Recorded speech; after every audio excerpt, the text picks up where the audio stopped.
Do it again. Of all the gin joints in all the towns in all the world. You're listening to Drinks, Jokes, and Storytelling. A martini, shaken, not stirred. Don't try and church it up, son. You can't handle the truth. I am big. The picture that got small. Your first one's on us. Hey, everybody, you're watching Drinks, Jokes, and Storytelling. I'm Richie Byrne, and with me, as always, my host, Mark Rigodona. Your host. I fucked it up. That was cool. It was this old switcheroo. I was so close. It was great. If you're a regular watcher, you know that Mark always intros the show. But we got some crap going on today. First of all, I don't know what's going on with my hair. But we got some things going on today. Mark is actually working as our producer. We had a little double booking, and Joey's working on another show, Gary Allen's show. And so Mark is going to do the production and host. So I'm going to kind of take the lead here. And if there's any real bad glitches, it's Mark's fault. Blame me. I'm happy and easy to blame. How are you, brother? I'm good, man. I just the kids nervous? just went. You look nervous. I am. The kids just had they went for their walk because Angie's an angel and takes them out of the house while we're doing this. Right. And Gizmo just got his hair cut.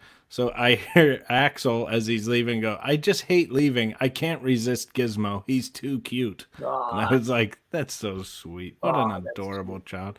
And then Duke came in to say goodbye wearing sunglasses and said, I said, hey, Duke, you taking off? He goes, no, I'm Mr. Awesome. Because he had sunglasses. I go, oh, okay, I didn't recognize you, Mr. Awesome. And he goes, and Mr. Awesome doesn't wear underwear. And I got mooned. So, yeah, well, like father, like son. So we have the same sense of humor. There you go. Nice. There you go. Yes, absolutely. So we had a great show today, bro. We have a really great show. I'm so excited. It's our Showbiz Thursday. Showbiz Thursday. We got a good friend of mine I've known for a while, and I when we met, well, we'll get into the story when we met. But this guy is a writer. He's a director. He's a producer. He's been nominated for 3 Emmys, including this year. Wow. For outstanding. And he's got a heart out. Yeah, for outstanding. Digital innovation. This guy is a sweetheart of a guy. I'm going to bring him out. Ladies and gentlemen, come on, make some noise. Mike Furno is in the house. Mike Furno! I had to say make some noise because I couldn't find the right button. So I was doing the MC stall when you forget someone's name. Yeah. Come on, I can't hear you. I can't hear you at home. Your kids, by the way, sound tremendous. My kids during quarantine basically just try to photobomb Zoom meetings and hit me with objects while I'm, I had to lock the door and he'll still somehow manage to get in. So, how old? I got a 5-year-old and one that's going to be a year in a couple weeks. And the year-old's the one that's breaking in. Yes. That's Yeah, but the 5-year-old has realized that he's not trapped in here with us, that we're trapped in here with him. So, you know what I mean? He's just the power shift. Said, fuck it, and I'm going, That's awesome. So, look, the guy knows the show. Yeah, we love you, man. You were right on that. What are you drinking, brother? I got a Writer's Tears whiskey because, as Mark will tell you, we're in the middle of writing a screenplay, and that process is enough to make a grown man cry. So that's true. Yeah, that's true. That's what drinking filtered with some peat moss and. I went over to Mike's for a meeting, and this guy had a selection of whiskeys that would make a bar blush. Really? Bar room would go, man, I wish I had that guy's whiskey collection. It's nice. I work with a lot of agents because my job at Major League Baseball, I got to deal with a lot of players, and I'll hire players for sponsored content. So agents always at the end of the year always send me for Christmas a nice little bottle of something that is way outside my price range. So that sounds like the best payday ever. I'd rather cash, but good whiskey's okay too. So yeah. See, that's why you're further ahead in your career than me. Right. Why can I get paid in whiskey all the time? Yeah. Well, is it a $200 bottle of whiskey, or why don't you just give me $100 and I'll buy $100 bottle of whiskey because I really won't know the difference. So it's okay. Okay, then we do have that in common. Yeah. I am a glutton more than a connoisseur. Yeah. Well, that's nice. A little whiskey. What do you got going on, Mark? I am doing Miller High Life, the You and champagne of beers. It was on sale at the beer distributor, so Nothing bought special. a couple 36 packs. I want to go back and get something better now because Michael really showed up. No, listen, know. I would love to drink beer, but if I keep putting on calories during this time, I'm gonna graduate a circle. You know what I mean? Like I gotta come back. I gotta get out of here somehow. You know, I'm not just stress eating. Like I feel like I'm stressed / bored eating / like I don't know. I just can't stop eating. Consuming. Consuming, yeah. I was so stressed by this, I gained 15 pounds before the pandemic. We're going to keep using that joke, Mark. It reminds me of the, like Norm Macdonald used to have that bit where he'd say, I got one of those acting roles where I had to put on the weight. The problem is I haven't got casted yet. So the second thing we do in our show is we like to share a joke. So, Mike, do you have a favorite joke you like to tell?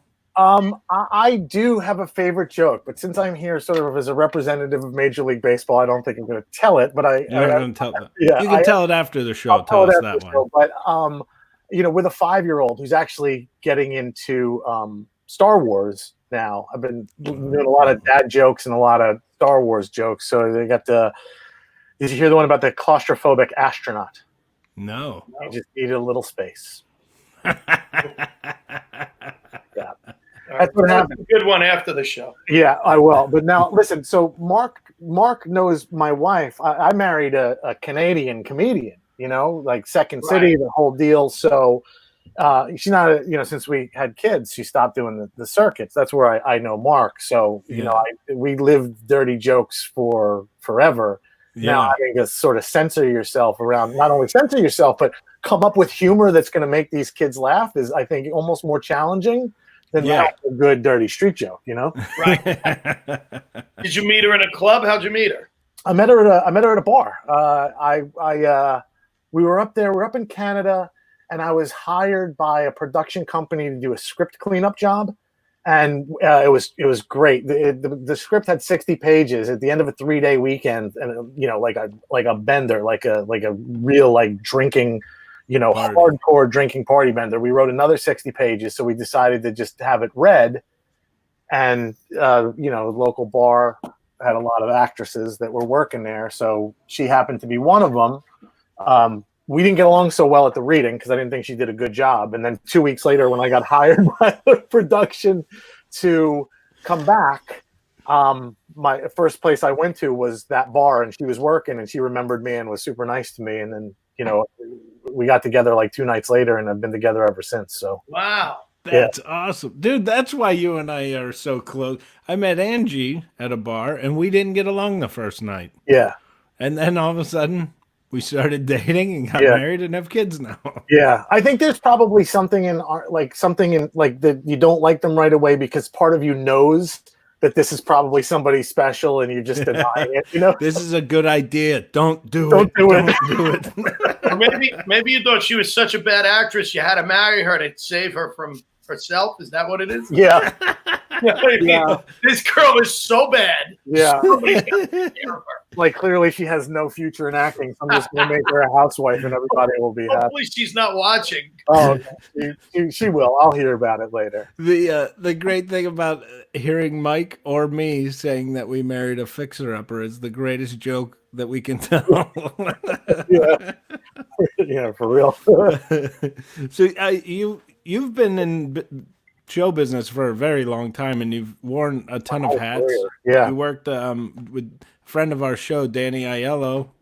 You know, somebody that we all love. We've talked about a dozen times probably on the show since we started. You were a writer, director, and a producer in his production company. That's a pretty cool thing. Yeah, we actually started it together. That you started with him. That is awesome. Really? Yeah. Now, if I remember correctly, you have a fun story. So, yeah. So first of all, you know, Danny, R.I.P. One of the finest Italian American actors that was going. I think really underrated when you look at the work that he did, but a hell of a guy. You know what I mean? Yeah. He actually, when Laura came here to America, he let her host his comedy room. Like he let her book and MC his comedy room. So he gave her, the one in the old Tuda Pasta one up in Hoboken. Hoboken. Hey, real quick, I figured it out. Watch this. Bam! That's a movie premiere for Shorty, the very first movie that we made together. We have to talk about that as well. Yeah. So just real quick, because this might be like my story, So I was working as a traffic reporter for ABC Eyewitness News. So I was 25 years old. I was lead singer of a band, and I was on TV in New York City. Like, life was about as good as it could be. So it really kind of went to my head, and I didn't understand the business because it happened to me really quickly. Like, I dropped out of college, went to Connecticut School of Broadcasting, got a job. 2 years later, I'm on TV in New York City. I kind of just thought, this is my world, People say showbiz is tough. Yeah, right. Jesus. So I quit, thinking that I'm on TV. I'm just going to walk into Hollywood and sign like a 3-picture deal because they've seen my face on, as a traffic reporter on Eyewitness News. So long story short, 6 months later, I'm waiting tables at the Houstons at the Riverside Square Mall in New Jersey during lunch shift because I had to move back in my parents' apartment because I lost everything. And that morning I had to get a root canal, which with no insurance, I could not afford. I was feeling really shitty and at the low point of my life. And it was 2 days before Christmas. And when you wait tables, if you want to go out and have a cigarette, you got to bring the garbage. I bring the garbage. Restaurant garbage is just so nasty. Horrible. I went to dump it and it all just dumped on me. You know what I mean? So like, here I am. I just, $1,000 for a root canal money that I don't have. 6 months ago, I was on top of the world, and now I'm waiting lunch tables, and I'm covered in dirty restaurant garbage. I really it was probably the only time in my life I legitimately felt like I could kill myself right now. You know what I mean? This is how life is going to be. Well, fuck you, So I went back in, and who's sat at my table but Danny Aiello? And I'm a big fan because I love Do the Right Thing. Harlem Nights is one of the great comedies of all time. And I was like, oh, all right, I got it. I'm going to do this. So I gave him great service. And at the end of the dinner, I sort of pitched him this idea. This is 1999. I pitched him the idea of this merging of the internet, which had just sort of started to become commercial, and content. And he leans back and he's annoyed. He's giving me that glare, and I was done. And I'm like, and he goes, kid, how, he's there with his wife, Sandy, by the way, another beautiful person. He goes, kid, you know how many fucking people want my help? Hundreds, thousands. What makes you so different? And then without hesitation, as if God was speaking through me, I looked him dead in the eye and I said, Danny, with all due respect, those people want you for what you could do for them. I'm telling you what I'm going to do for you. Nice. And he just smiled and he's like, you know what, kid, you got balls the size of planets. Give me your number and maybe I'll call you.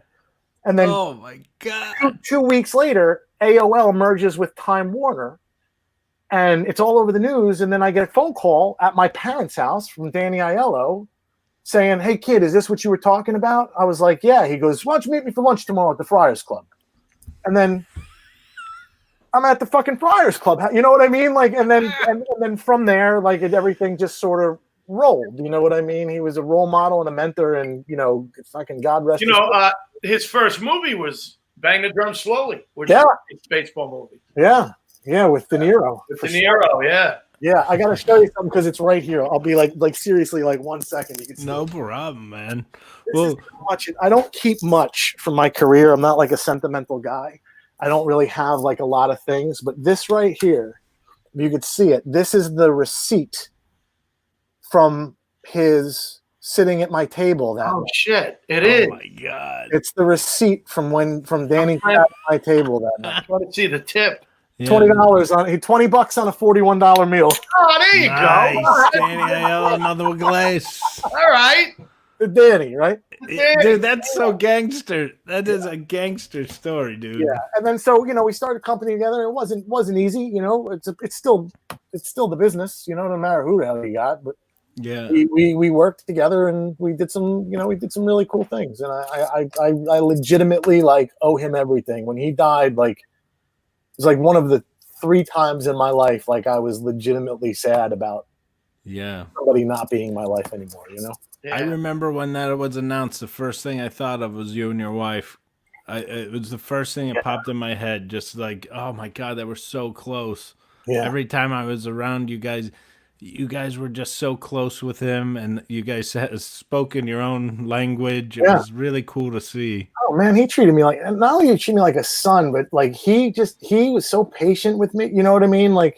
When we went to Vegas one time, and he got me a meeting with Les Moonves. And it's I have no fucking business here. You know what I mean? Why am I sitting with Les Moonves? And he's like, I want you to meet the kid. This is the kid. And I'm just I get nothing. What am I here? You know what I mean? Why am I here? I don't belong here. He treated me like I belonged. So, you were talking about your short, the shorties. Mm-hmm. Yeah. Give us a background on it. It's such an interesting idea that you did a doc, and I'll let you explain it. We were out to make a horror movie. Actually, we just raised $100,000 to make a horror movie, and it wasn't really enough. But we were going to try to make it anyway. And then a friend of mine who I used to wait tables with went to school at this place, Hamden, Sydney, and came back and told us about this guy. Just telling stories. She's like, "Oh man, I was back for the weekend, and this guy Shorty, and it was hilarious." And kind of a light bulb went off in my head, which was this guy sounds kind of awesome. What if we make a movie about him? We should go down and meet him. And then 2 weeks later, we went down to meet him. The family almost didn't hung up on me because I thought I was a telemarketer, but they agreed to meet up. And then somehow, college, this old Southern institution, let 4 Yankees, because you had to see who my partner was, this guy Craig Sakrowski, who's actually now making a horror movie. My buddy Daniel Doyle, who's he's bald with the mutton chops and tattooed, and then Tony Caggiano, who at his peak weight is 400 pounds, his fighting weight.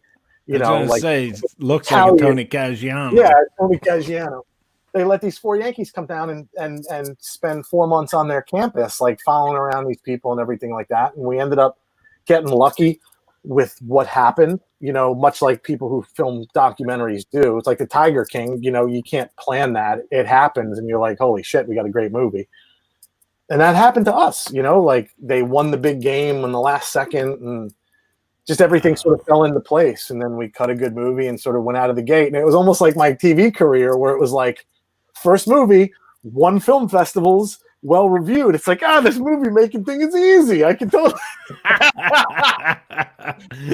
All I gotta do was the movie that you guys were making. Was it unconventional? No. It was called Dead Girls Don't Say No. Was the working title of the movie. Wow. Definitely before the Me Too movement, huh? Yeah. Well, I mean, that and the fact that was the movie that we took the money from and put it into a movie that ended up raising about $250,000 for the Special Olympics. You know what I mean? So weird. Actually, just real quick, because I know you guys are baseball fans. Yes. I got a story about Adam Dunn. You guys remember Adam Dunn, right? Oh, yeah. So what you may or may not know is Adam Dunn won an Oscar as a producer of Dallas Buyers Club.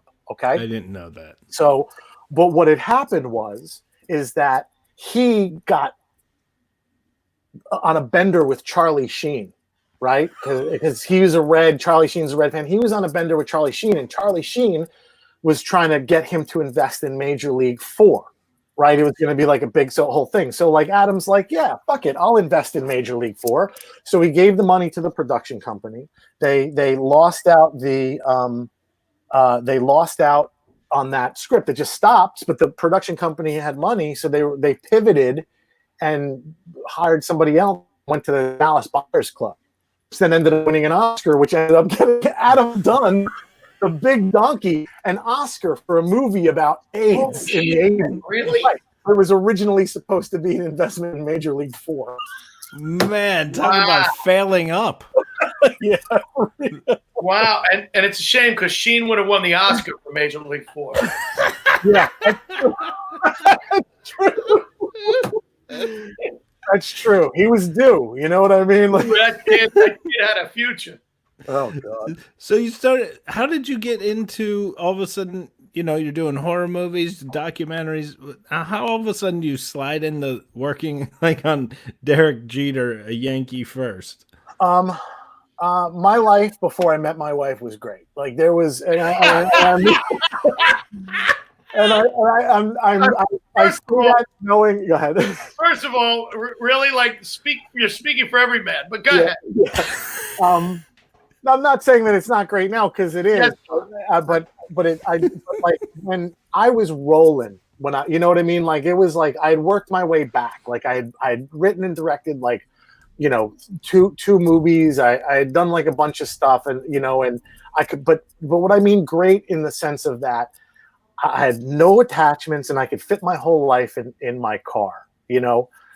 Which to a guy like me is that's what I wanted. You know what I mean? Like I wanted to be 30 years old, dating 22-year-old actresses. You know what I mean? And being able to be like, oh, that's how I ended up in Canada because they called me up and they're like, hey, you want to come up here for 4 months? And sure. I was like, yes, I do. You know what I mean? Like that'd be awesome. You want to go to Tokyo and film a documentary? Yes, I do. But when I met Laura and I knew that she was the one, I was like, well, fuck, man, I should probably get health insurance. You know what I mean? Like it started this sort of decision-making process of if we're going to do this together, I can't live like this. And so I got up early in the morning for a bunch of mornings and started applying for jobs that were on Mandy, you know, and I would get up at like 5:30 to get the jobs as they would sort of just come in. Wow.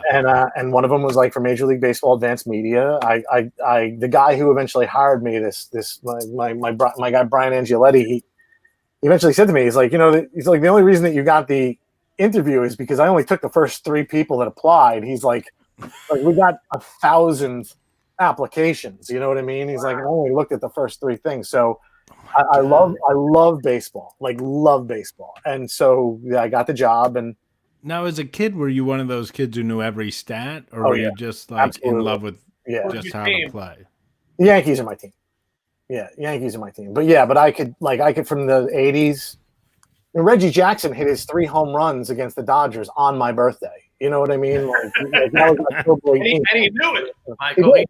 He did. He said, Furno, this one's for you, and then just went off. That's what everyone said. It was for a kid in a hospital bed, but it was actually for you because you were just a big fan. Yeah. I ate my weight in Reggie bars as a fat kid. Yeah. So then but it was interesting because when, you know, in 2000, when we talked about the idea of the internet and content merging, our ideas were too early. The technology wasn't there yet. You know what I mean? Like there wasn't the phone, like, you know what I mean? Like there wasn't the bandwidth to do this, what we're doing now. Like, you know what I mean? Like this is what we imagined. The technology wasn't there. But when I got to work for baseball in 2006 with MLB Advanced Media, they had this technology, but they didn't have somebody like me to tell them how that technology could convert into content other than for just streaming live baseball. And so it started this great marriage of where I was able to create and innovate, because baseball, man, I mean, it's baseball. You know what I mean? Like it's one thing to create something. It's another thing to create exactly the same thing, but for Major League Baseball. Yeah. Then it'd be different. Like if I did what I did for anybody else, like if we just did what we did, like, you know, this group together, no Emmy nomination. Now, I'm not saying why we got nominated for an Emmy isn't worthwhile, you know what I mean? But I think that the fact that I work for Major League Baseball is something that people look at and say, yeah, you know what I mean? Like you get like, you know, there were so many little tiny movements in the whole media sphere from like 2008 to 2012 that, like, not to brag, but like that I had a lot to do with, because the technology was like, we were working with Apple, Google, you know what I mean? Like the big time guys to like come up with stuff, you know? And so to be a part of that was like, it was Shorty's the best thing I ever. That's the best time of my life professionally because it was this perfect marriage of having resource and inspiration as well as freedom to do something. And so, like, you know, now it's different. Now I'm kind of the old man, you know what I mean? So I'm like almost being put out to pasture in a way, you know, where I'm advising the new young kids who are coming up thinking that they know everything about content. But man, for like a stretch of like 10 years there, man, you know what I mean? Like we moved and shaked and it was tremendous. But you've hung with everybody. Like you really have hung with everybody. Look at, tell me. Well, now he has, Mark. Yeah, now he can officially say that he hung. Like, look at when he used to slum it. When he was slumming it, look at these guys he used to hang out with. Nerds. That's John Glazier, Andrew McCutcheon, Joe Trulio, John Hamm, Paul Rudd, Carlos Correa, and one guy who really doesn't belong in that group of people. That was at the 2015 Mets Royals World Series. Wow. Really? Yeah. Wow. I was with Carlos Correa for 4 games as his like liaison and stuff like that. And you were at the Harvey game? Were you at the Harvey game? You must have been. Matt Harvey. Which one was that? I got in the 9th and got lit up. Yeah. Oh yeah. Do you remember which game number that was? Was that 4? It might have been. I think they went down 3-1 when they lost that, or something like that. Yeah, I think it was game. I think it was game 4 because it was either game 3 or game 4. Because might have been 3 because I think it was the first game in New York, and I remember he was and he wouldn't come out of the game, and it's history. Yeah, that was game 3 then because that was the first game in New York. That picture. Yeah. All right. And so Nick Kroll, who's a big Mets fan, was down there, and I guess Rudd called him and said, "Why don't you come up to the suite?" So Nick Kroll comes up there, and I'm standing next to Nick Kroll, and the Mets implode. And he turns to me, and every sports fan knows. He turns to me real serious. He goes, "This is you." Did I do that? Because he moved his seat and came up. Like, he was legit. Did I do that? Like, did I pause the Mets? That was my answer to him too. I was like, "Yeah, you should probably go back to your seat." I'm a huge believer in that. Now you got to tell Richie about the time that you turned down hanging out with Jeter. Oh God, I don't have many regrets. Okay, I have 2 regrets. I have 2 regrets that involve baseball. One is with Derek Jeter. One is with Paul Rudd. All right. So Dave Winfield is my guy. I've gotten a chance to work with him, but like I would walk over hot coals for Dave Winfield. Like, he's my number 1, but Derek Jeter was close to my number 2. You know what I mean? Like, because obviously. Right. So I had the chance to work with Derek Jeter, and I was like shit bricks nervous. I have a picture of him with me and him, which I didn't send you, where like we're standing together, and he's got his arm around me and smiling, and I'm literally like this. Oh, like, send it to me. We're gonna put it in. We'll have. But I worked with him a couple of times, and I got not close with him, but like he got familiar with me, especially because I was Harold Reynolds' boss for a little while, and him and Harold are like tight. So right. Yeah, so I was down in Florida doing a shoot with him, and later that night I was going to fly back because it was my buddy's birthday party. And so we do the shoot, and we're joking around, and he goes, "Hey," are you hanging out for the game? I said, "No, I don't think so." He goes, "I got my friend's birthday party I got to go to." He goes, "You sure?" He goes, "Because a couple of us are going out afterwards." I was like, "Yeah." I'm like, "I got to catch a flight," and blah blah blah. It didn't register. You know what I mean? Like I was. And then he walked. Who wants to go out on a night on the town with that bum? But Mark, like I didn't like it. It didn't sound to me like he was like saying, "You want to come out?" Like you know what I mean? Like it just like because first of all, why the fuck would Derek Jeter want to hang out with me? Right. You know, like second of all, I don't know, just the way he said it, like like oh, he's sticking out, like it was almost like he was kind of being nice. And then I was like, "Nah, I'm gonna go home." And he stopped and he looked at me, and goes, "All right." And then runs. And the 2 locals, the cameraman and the audio guy who I just met that day, like give me one of these. Are like, Who do you hang out with? Well, that's Derek Jeter. Right. They were like, did you just turn down Derek Jeter? I was like, did I? You know what I mean? Like all of a sudden it set in. I was like, yeah. Did I just want to run after and be like, no, Derek, I'm okay. Well, you know, the night could have ended with you back at Derek's place putting your phone in a plastic baggie. Okay. You know, yeah. you know what? I've seen stuff like I'm fine with that. I'm fine with that. You know, like I got a good. I did get a moment with him, and then you know what? No. I'll tell you guys off. This is actually it's one of those stories. Well, it's funny because we're gonna have to close early on the show, Mark, because I got like 5 questions that he can't tell on the air, so, and I gotta talk to him off air. Yeah, we're gonna just hit me because, you know. I gotta be respect. The very first person in baseball I ever sat with was Billy Sample. You guys remember Billy Sample? Sure. Yeah. So like I'm working at baseball for 2 weeks, and there's Billy Sample, first baseball player like I ever like saw like that outside of the sport. A gentleman and a scholar, Billy Sample, just one of the truly great guys. And he says to me, he goes, "You want to go out for drinks?" I'm like, "Yes." I go out with Billy Sample, and he tells me the most amazing stories of being a baseball player in the 80s, like Led Zeppelin shark stories.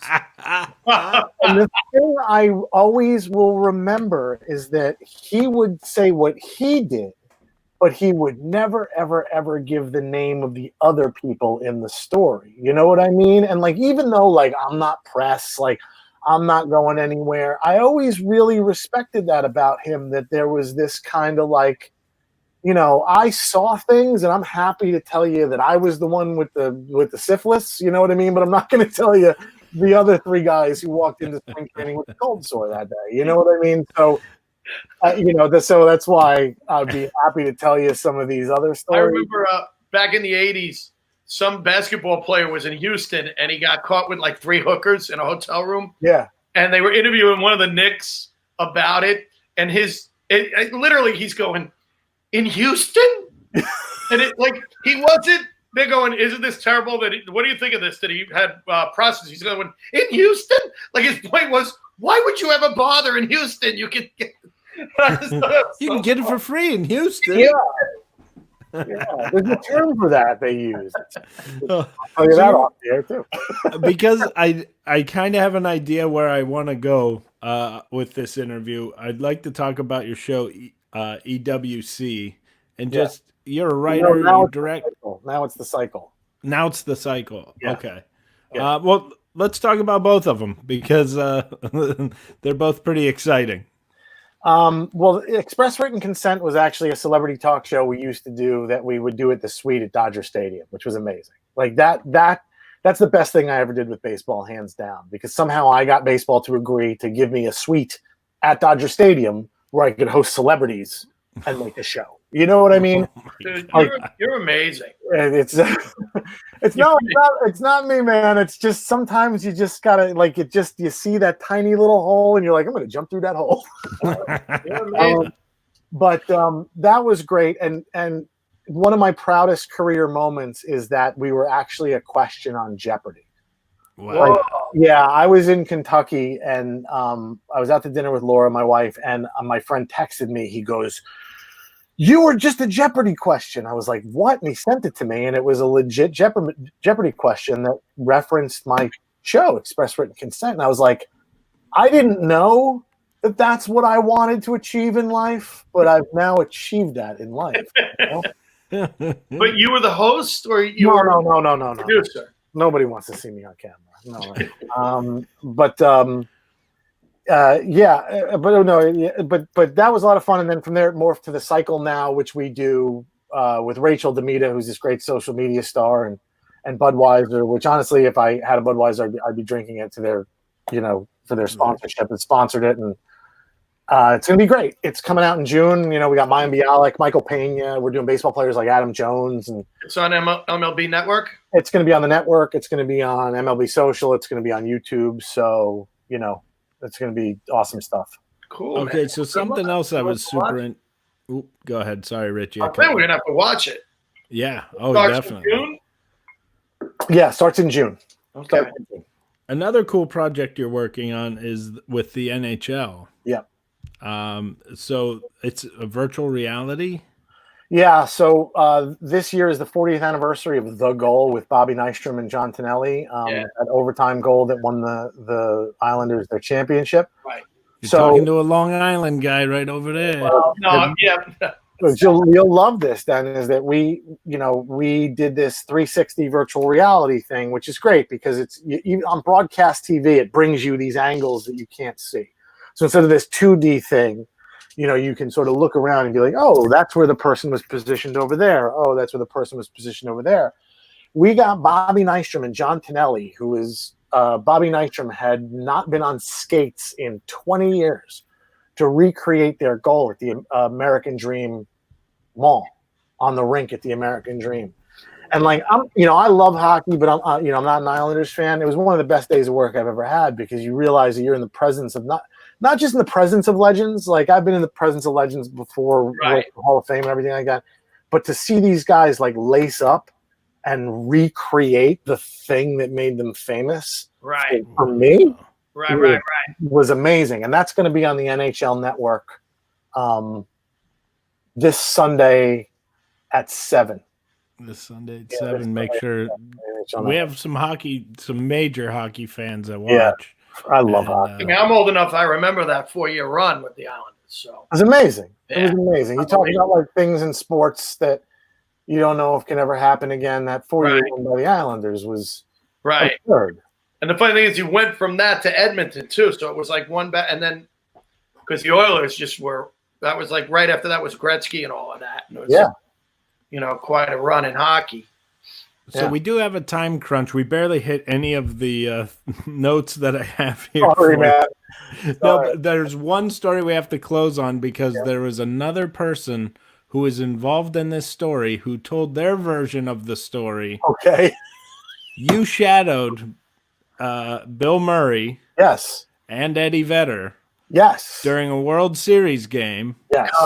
There was Cubs and Indians, and there was another person just a row behind them who was friends with Pearl Jam who told this story. We want to hear your side of it. Okay. We want to hear your being in your shoes. I don't know if my story is going to, be the same as his. Is that during because of my relationships with celebrity, during jewel events is what they're called, like the World Series, the All-Star Game, opening day, like these are jewel events. Like during jewel events is I generally celebrity duty to saddle up alongside them, make sure they behave, and try to get them to do content for us. And so it was the Cubs and Indians. I mean, 7 games versus those two teams. Great series. Great. And whoever wins breaks a hex. I mean, it was just ridiculous. That Rajai Davis home run in the 9th inning, dude. Yeah. I was standing outside the Cubs clubhouse because we thought, that's what you do is you wait. And we can't see the TV, and then all of a sudden, when I tell you, I thought it was an 8.0 earthquake. You know what I mean? Like I was like, what happened? And security guard comes running. He's like, Davis homer, tie game. I was like, wow. Is this nutso? But that series brought out the stars, almost even more so than like a Dodger series. You're talking about Murray, Vedder, John Cusack, Vince Vaughn, Bonnie Hunt, Pat. All these. Well, you're right. It was crazy. But Murray is legit. Like, he's not just like I like baseball because I like to be seen at baseball. Like, he is legit. And they were like, Furno, you're on Murray duty. I was like, all right, cool. He is insane. He is everything that you think Bill Murray would be. And so the Cubs win.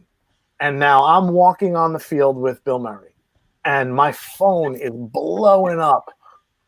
Furno, you see you on TV with Bill Murray, blah, blah, blah, blah, blah. But Murray's walking around like somebody who had just gotten his first blowjob. That's the only way I can describe. You know what I mean? Like he's just got this like euphoric, like floating through the thing look. And then Eddie Vedder comes walking on the field, and they get together. And then at the end of every game, there's a Chevy, okay? And they have to give away the Chevy. And it's a big deal. It's live on TV. And Vedder and Murray jump on the Chevy and start jumping up and down. And so the people are there's Vedder right behind us. And so the sponsorship people look at me like, Furno, we got to put a stop to this. And so I don't know what to do. So I just go, hey, Bill, Eddie, you got to stop that. Otherwise, we're going to get in trouble. And then Murray stops and he goes, oh, Eddie, we're going to get in trouble. And then just walks away. I was like, oh, God. So if you look in this picture where you see Eddie Vedder, yeah, right to the right of him is our good friend of the show, Craig Gass. Oh, really? Who is joining them. Pretty awesome. He was with the guys from Pearl Jam, but he didn't know Bill Murray was there until he turned around and hugged him. Yeah. It was pretty amazing. And listen, I'm so, like, honestly, I'm honored that you guys would think of me enough to have me on this show. Especially since I'm mostly behind the scenes and nobody gives a shit. So, dude, we want you to come back on. I'm telling you, we barely hit any of the stuff we wanted to talk about. I know, and there's a bunch of good stories I got to tell you, but I got to go because we're taping this game show. Yeah, and they have jumping in as a host. So please come back. We'd love to have you back. Oh, anytime. Now with sports starting, we'd love to talk to you more about that. What we didn't really get into the whole what everybody's been going through without sports and everything.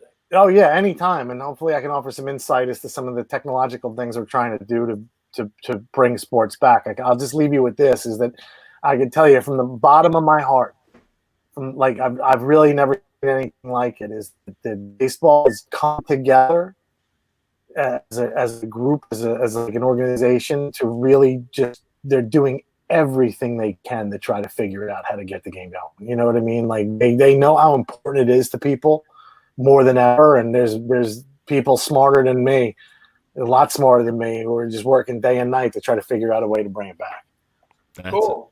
Awesome, man. Good. Thank you so much. Yeah, thanks, Scott, for having me. Definitely have you back. Don't leave the don't hit leave studio. Stick around. But folks, we'll talk. That is Drinks, Jokes, and Storytelling. Last call. Thanks for listening to Drinks, Jokes, and Storytelling.